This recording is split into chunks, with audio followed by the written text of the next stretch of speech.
40 χρόνια έκρυβε την αθεία το ιερέα σου. Η ψυχή δεν είναι πνεύμα. Είναι ύλη. Και πεθαίνει μαζί με το σώμα. Υπάρχει κόλληση. Υπάρχει. Γεννηθείτε το θέλημά σου και ως εν ουρανών και επί της γης. Η Εκκλησία είναι μια απαραίτητη κοινωνική αστυνομία.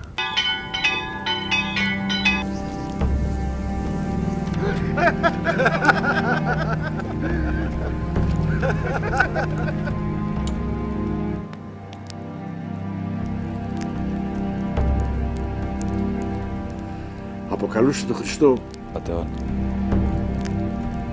Άθε! Άνοιξε! Φύγε από το νησί μας. Στον πολίτη Γιάννη, λοιπόν.